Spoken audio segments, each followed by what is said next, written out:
Biar enggak sendirian, saya juga minta dikawal Banser 2.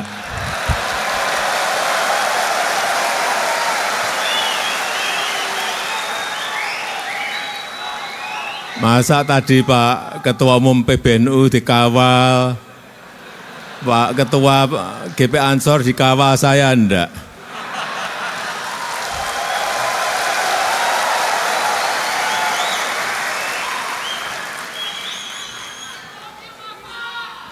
Nah, gini kan,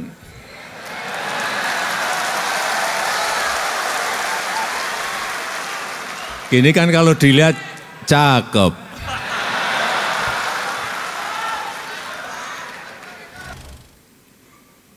Assalamualaikum warahmatullahi wabarakatuh.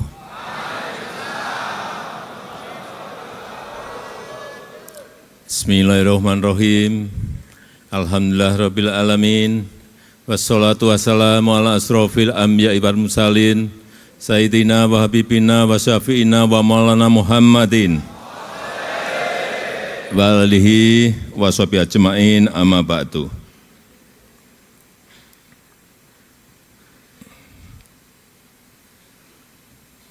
Yang saya hormati, yang mulia Rais Am PBNU Romo Kiai Haji Miftahul Ahyar,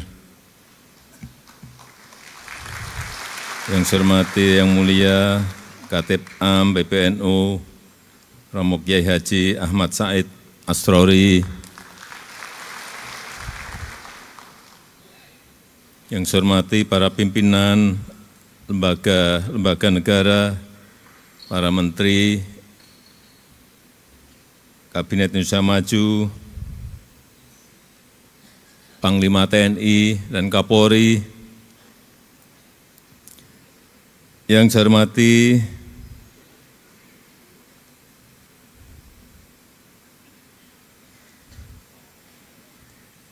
Ketua Umum PBNU beserta seluruh jajaran, yang saya hormati Ketua Umum GP Ansor, sahabat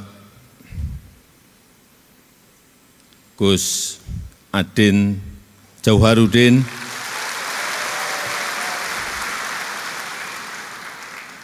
beserta seluruh jajaran pengurus baru,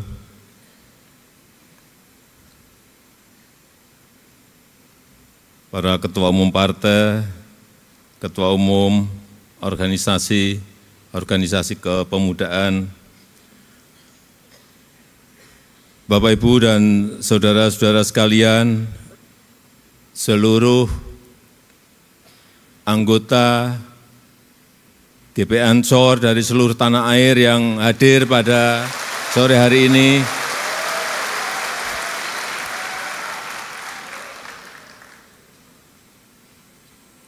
salam satu komando. Siapa kita? NKRI, Pancasila, Aswaja, Nusantara, Ansor masa depan.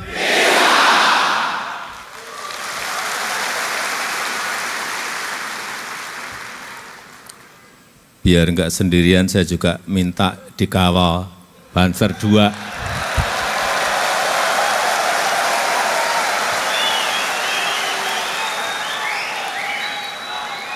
Masa tadi Pak Ketua Umum PBNU dikawal, Pak Ketua GP Ansor dikawal, saya enggak.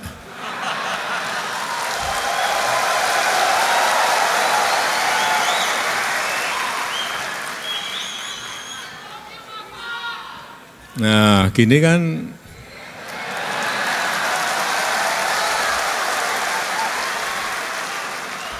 kalau dilihat cakep.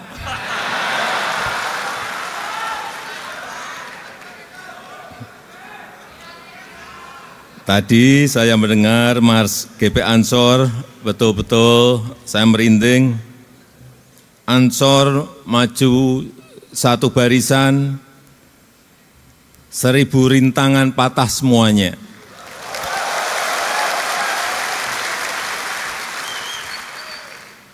semangat ini yang terus harus dipegang oleh GP Ansor, semangat persatuan dan semangat pantang menyerah.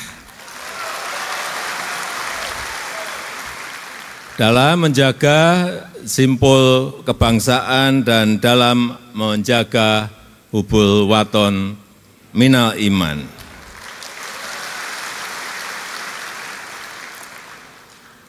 Saya juga senang tadi pas Ketua Umum GP Ansor beserta seluruh jajaran pengurus baru dilantik, dilayarkan muncul profil-profilnya. Ada yang gini, ada yang hormat, tapi saya kaget ada yang gini juga.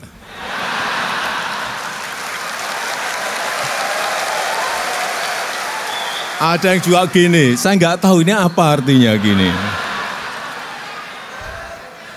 Artinya GP Ansor memang kreatif-kreatif.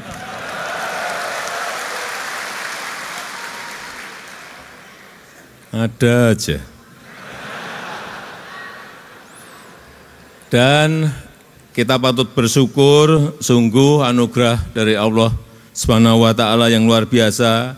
Kita telah mampu menghadapi berbagai krisis-krisis yang ada di dunia. Di saat banyak sekali negara yang menjadi pasien IMF.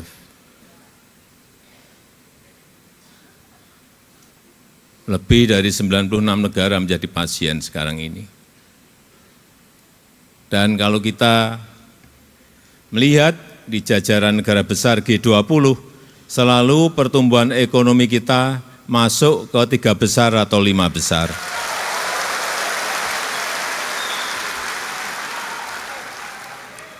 Apa yang ditakuti oleh negara-negara di seluruh dunia saat ini ada 3.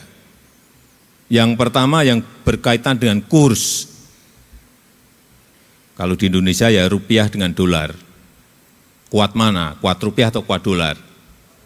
Begitu kuat dolar, hati-hati, ada harga-harga yang akan naik. Tetapi kalau kuat rupiah, nah harga barang-barang terutama yang impor itu menjadi jauh lebih murah. Inilah yang ditakuti oleh negara-negara, semua negara. Kurs, kemarin kita agak ngeri juga waktu kurs rupiah ke dolar melompat di atas 16.000 rupiah, 16.200. Kita sudah mulai ketir-ketir karena negara lain juga melompat lebih dari itu. Yang pertama kurs. Yang kedua harga minyak. Hati-hati perang di Palestina yang mengikut sertakan Iran dalam kancah perang itu juga mengkhawatirkan dunia sehingga harga minyak sempat naik. Apa yang terjadi kalau minyak naik? Jangan dianggap remeh. Perang yang jauh dari kita bisa berpengaruh kepada Indonesia. Kalau harga minyak naik karena produksi Iran turun, artinya apa? Semua barang-barang akan ikut naik. Kelihatannya enggak ada hubungannya perang yang ada di Palestina dengan Indonesia yang jauh. Ada. Kalau harga minyak naik, artinya semua barang-barang akan ikut naik. Sama seperti perang di Ukraina. Perangnya jauh dari kita di Ukraina. Tapi harga gandum melompat saat itu hampir ada yang sampai 50%. Karena gandum itu berasal dari Ukraina dan dari Rusia yang banyak.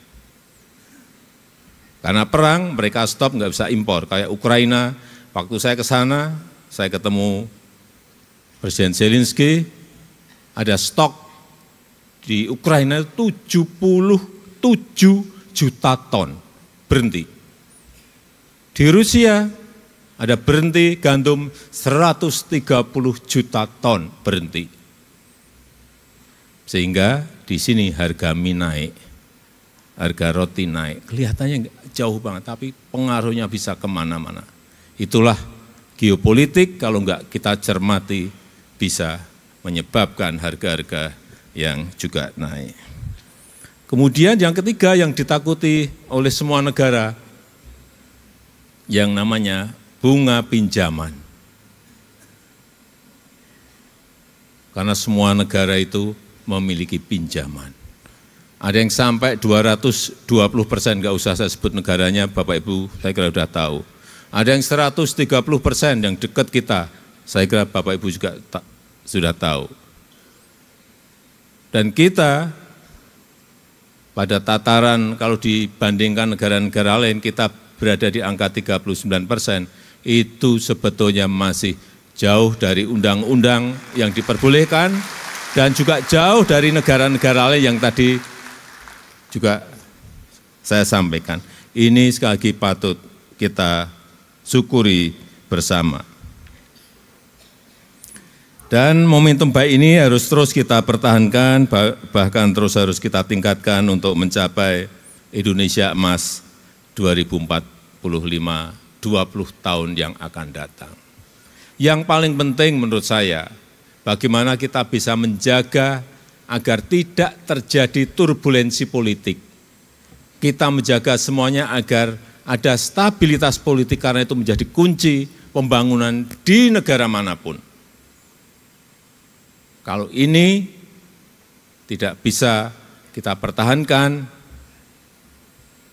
yang terjadi adalah kerusakan ekonomi kembali.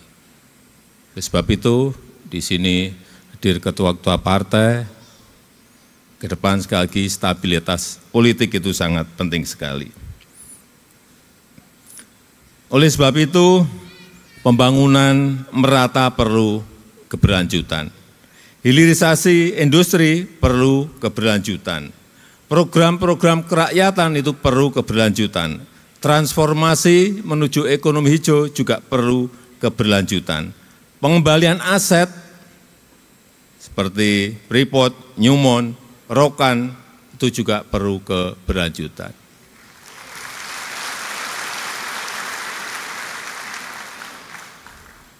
Saya cerita sedikit mengenai Freeport.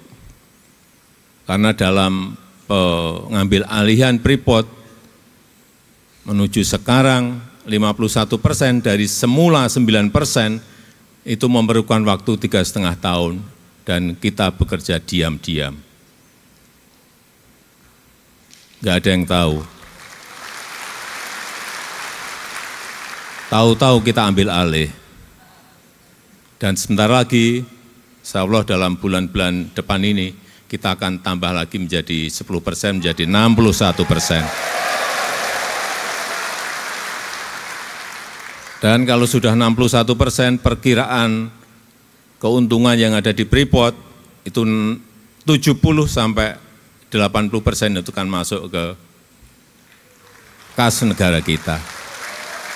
Baik dalam bentuk royalti, BPH badan, BPH karyawan, dalam bentuk biaya ekspor, biaya keluar, semuanya kalau kita kumpulkan akan berada pada jumlah yang sangat besar. Dan sekali lagi, kalau kita berbicara Freeport, itu bukan milik Amerika lagi, tapi sudah menjadi milik negara kita Indonesia.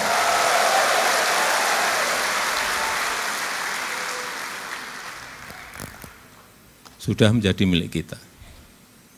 Dan itu pengambil alihannya, saya buka sedikit, pakai uang. Tidak pakai kekuatan, tapi pakai uang. Uangnya ngambilnya dari Amerika. Kita bayar ke Freeport. Dalam 4 tahun pasti akan sudah lunas. Insya Allah tahun ini sudah lunas.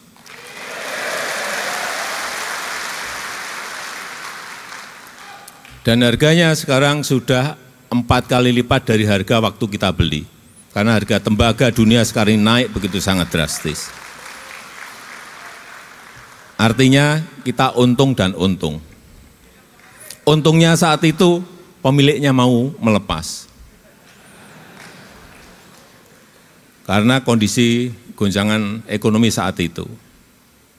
Meskipun juga saya banyak ditakut-takuti saat itu, waktu proses pengambil alihan, Pak hati-hati, Papua bisa bergolak. Besoknya ada lagi, Pak hati-hati, Papua bisa lepas dari Indonesia. Besoknya lagi memberitahu, Pak hati-hati, Indonesia akan bergejolak kalau Freeport diambil oleh negara. Tapi pengambil alihan itu tidak dengan kekuatan power negara kok. Dengan cara-cara bisnis.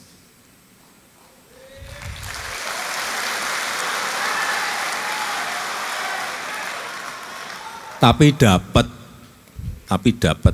Begitu juga dengan Rokan. Rokan minggu ini saya akan cek lagi setelah kita ambil alih dari Chevron Amerika, sudah kita ambil alih 100%, saya mau cek. Apakah kita kelola sendiri itu lebih baik daripada dikelola oleh asing? Karena ada dua kemungkinan, bisa lebih baik, bisa tidak lebih baik. Dan saya harapkan nanti minggu depan saya ke Rokan, moga-moga hasilnya lebih baik dari sebelumnya. Ada yang hafal Pancasila? Karena nanti 1 Juni, sebentar lagi akan menjadi hari lahir Pancasila. Ada yang hafal Pancasila? Tunjuk jari.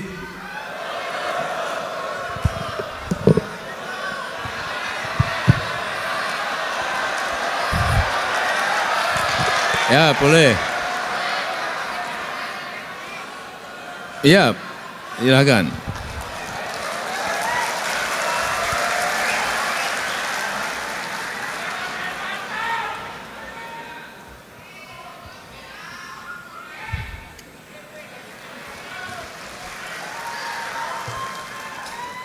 Ternyata putri. Mohon maaf. Silakan, silakan. Dekat saya enggak apa-apa.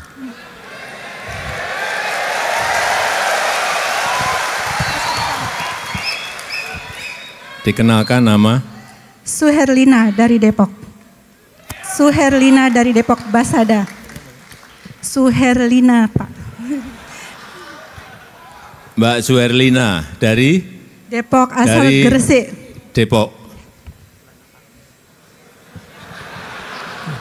Langsung, Pancasila, 1. Bismillahirrahmanirrahim. Pancasila, 1. Ketuhanan yang Maha Esa. 2. Kemanusiaan yang adil dan beradab. 3. Persatuan Indonesia. 4. Kerakyatan yang dipimpin oleh hikmat kebijaksanaan dalam permusyawaratan perwakilan. 5. Keadilan sosial bagi seluruh rakyat Indonesia. Terima kasih sahabat semua.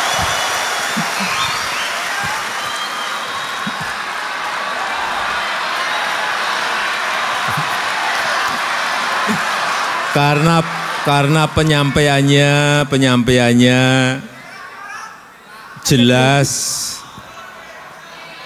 dengan suara yang lantang, saya beri sepeda. Alhamdulillah.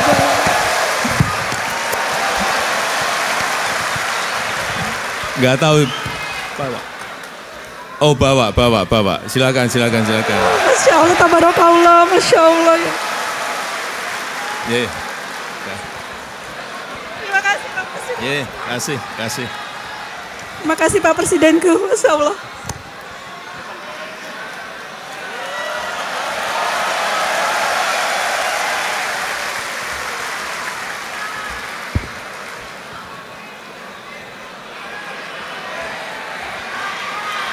Terakhir, saya mengucapkan selamat bertugas, selamat bekerja kepada seluruh kepengurusan GP Ansor yang baru.